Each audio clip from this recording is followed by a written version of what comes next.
Hey all, Ankit Krishna this side from Streflate team and I welcome you back to my channel. So as of now running with this position of 17850P and 18150C और यहाँ पे adjustment ये होगा जैसे ये 30 को cross करने वाला हो तो फिर मैं इसका कंप्लीट क्वांटिटी मैं स्विच कर दूंगा 18200 पे. ओके क्योंकि अब मैं प्रॉफिट पे हूँ something means very small profit by the way means almost 2.5 points. So यहाँ से जो मेरा प्लान ऑफ एक्शन बहुत ही सिंपल है कि मैं कोशिश करूँगा जितना ज़्यादा मैं रिस्क ऑफ होकर के प्ले करूँ. ऑल्दो मीन्स मैं आपको चार्ट भी दिखाता हूँ but here actually I think I have to do the adjustment, इसलिए मैं वेट कर रहा हूँ. पहले मैं वो एडजस्टमेंट कर लूँ उसके बाद फिर आपको एक अपडेट भी दे दूँगा. ओके आई गेस ये डन हो गया.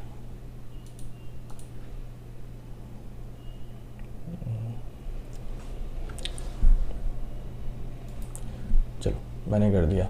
तो यहाँ पे एडजस्टमेंट का यहाँ पे एडजस्टमेंट तो अभी मैंने कर दिया. अब इसके बाद का प्लान क्या है, अब यहाँ पे मैं स्विच का काम करूँगा. मींस अगर ये 25 तक जाता है या फिर ये 25 तक जाएगा, मैं अगर फॉर एग्जांपल 850P 25 तक गया तो फिर वापस 200C को मैं 150C पे वापस कन्वर्ट कर दूँगा.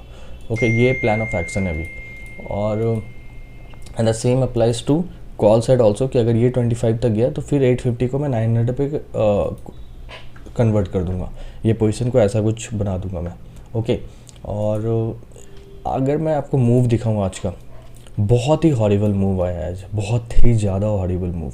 आप एक एवरेज कैंडल का सही देखो. आज यहाँ से मार्केट स्टार्ट हुआ है, मैं बस ये कैंडल का सही दिखाता हूँ. ठीक है 53 पॉइंट्स ऑलमोस्ट. ठीक है तो आज का एवरेज साइज़ जो है वो 53 है. मतलब मिनिमम जो कैंडल है वो ये है, वो 33 पॉइंट्स का है, बाकी 70 पॉइंट्स ऐसा ही कुछ है. ठीक है तो इस तरीके से अगर मार्केट मूव करेगा तो obviously it become very tough for anyone to make money. और क्योंकि we are completely a theta decay gainer, right. So जब आप एक 100% थीटा डीके पे बेस्ड होते हो and you don't play with your biasness, okay in that particular case. और अगर ऐसा कुछ मूव आएगा, what you have the options, just one, that is adjusting your position. Because obviously अगर आपने यहाँ पे कहीं पे स्ट्रैंगल बनाया हो, ये 90-100 पॉइंट्स का अगर मूव आएगा, और मैं आपको लोस टू हाई का मूव दिखाता हूँ 97 पॉइंट्स. तो अगर 100 पॉइंट्स का मूव आएगा तो you just can't sit back because you know that अगर आपने वैसा किया it might hit you back. Okay क्योंकि कॉल बहुत स्पाइक करेगा और पुट जीरो नहीं होने वाला. तो फिर अब आप सोचो यहाँ पे, तो फिर आपके पास एक ही प्लान बनता है कि आप एडजस्टमेंट करते रहो. और एडजस्टमेंट से दो चीज़ होता है. First thing, you minimize your risk but at the same time you minimize your profit also, right, potential profit also. And the same is happening means and after such horrible moves also. Like अगर मैं आपको यहाँ पे दिखाऊँ, ये पहला candle था, मैंने बहुत पहले ही पोजीशन बना लिया था. तो फिर ये 98 मीन्स 100 पॉइंट्स का fall, then again a rise of like 82 points, then again a fall of from there of 150 points, then a rise of 100 points. In such market also I just saved my ass from getting burned. Okay, and my risk capacity for the day is 14K और वो maximum है. अगर कुछ भी horrible move आया तो वो maximum होगा, उससे ज़्यादा मैं रिस्क तो देने वाला मार्केट को हूँ नहीं, बिल्कुल भी नहीं. ठीक है लेकिन the maximum MTM loss I have seen is 6K. Okay and मैं पहले बहुत रिस्क ऑफ था, फिर बहुत एग्रेसिव हो गया क्योंकि एक प्रीमियम में स्पाइक आया था. तो आई न्यू दैट ये कॉम्पनसेट हो जाएगा, ये है ना तुरंत गिर जाएगा जैसे ही मार्केट रुकेगा.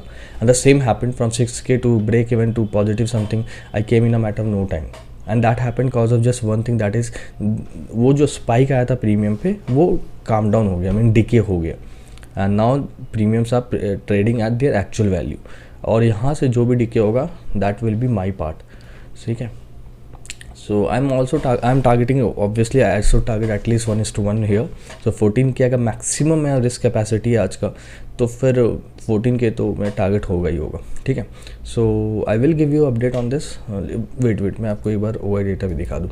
सो OI डेटा मॉर्निंग से ही कॉल राइटिंग बहुत हो रही थी, तो वो सिंपली शो कर रहा था मार्केट में bearishness. But at the same time मुझे 18,000 एक पोटेंशियल सपोर्ट दिख रहा था, वो लग रहा था कि एक पोटेंशियल सपोर्ट बन सकता है.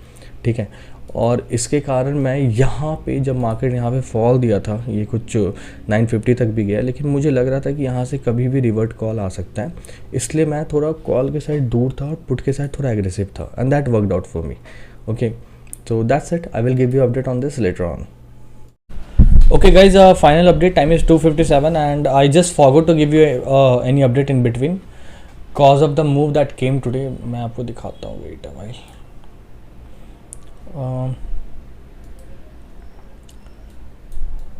ये आज निफ्टी के चार्ट है, ठीक है. मैं इसे पूरा एनालाइज करता हूँ. यहाँ से डे स्टार्ट हुआ था, ओके. तो अब आप देखो, पहले कैंडल पे इसने 100 पॉइंट का फॉल दिया, उसके बाद फिर इसने राइज दिया है कुछ 82 पॉइंट्स का, फिर वहाँ से इसने एक फॉल दिया है 150 पॉइंट्स का, then again a rise of 115 points का, then from there a fall of 125 points, then a rise of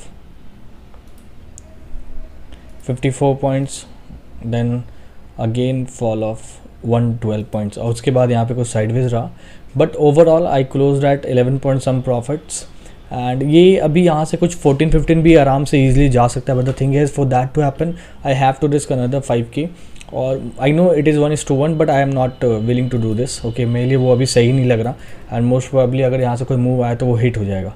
तो I just don't want to give unnecessary risk, और at the same time I had to do a lots of adjustment today. और आज market ऐसा था कि adjustment करना पड़ा, and that's why I just forgot to give you update, because this today went just in doing adjustment and adjustment. Okay, and I managed myself to not get a drawdown today, but in between a good fluctuation happened. From 9K positive I went to, means at a point of time I was down 7K, then came to break even, then again some negative, then from there 9K positive, from 9K positive I went to 6K negative, और फिर 6K negative से मैं अभी कुछ 11K पे आ रखा हूँ, और इसलिए मैंने यहाँ पे बुक किया. Although I was targeting at least 18-20K for today, but it's okay, it was not such day, but still I made some money, and that's what I should be happy about, and I am very happy the way I managed it. So मैंने आपको starting में बता दिया था कि मैं manage कैसे करूँगा, मैंने कुछ वैसा ही करा. जब प्रीमियम कम रहा था तो मैंने शिफ्टिंग का काम किया. जब प्रीमियम बहुत ज़्यादा मेरे पास क्रेडिट हो चुका था, फॉर एग्जांपल मैंने 700 मीन्स ये 750, ये 10 रुपये का, और ये 12 का अगर मैंने सेल कर रखा है, तो ये काफ़ी कम प्रीमियम है. अगर ये 15 पे स्पाइक भी करता है और उस समय ये अगर 7 पे जाता है, तो मैं इसे इसके अगले स्ट्राइक मीन्स इस पे नहीं स्विच करूँगा. रीज़न बीइंग क्योंकि उसके बाद प्रीमियम नहीं बचेंगे. So in that particular case what I means I have some different plan for this, and that is कि मैं अगर ये 15 पे जाएगा तो मैं इसे स्विच कर दूँगा इस पे 800 पे. So that was the first plan. Second, अगर प्रीमियम काफ़ी ज़्यादा हो गया फॉर एग्जांपल मैं 27 या ये भी 27 पे अगर रन कर रहा हूँ, मैं इन दोनों को ले रखा हूँ. अगर ये 35 जाएगा तो मैं इसे 35 वाला प्रीमियम स्ट्राइक चूज़ करके नहीं सेल कर दूंगा. Other what I will be do, मैं ये 35 का अगर गया भी, अगर ये 27 पे या 35 तक गया, तो मैं इसे स्विच कर दूंगा 18-100 पे, ताकि मैं प्रीमियम कम जाए बट मेरा डिस्टेंस भी बढ़ जाए, so that I will get time to manage my trade. This is the way, this is the plan I had today, and I just worked on it, and that worked fine for me. When market was going continuously down at that point of time, मुझे जो मैंने strikes को दूर किया, उसने मुझे help किया कि वो ज़्यादा spike नहीं कर रहा था. Okay, that's the thing. So I hope all these are making sense to you, and if they do, then please do like and subscribe to our channel.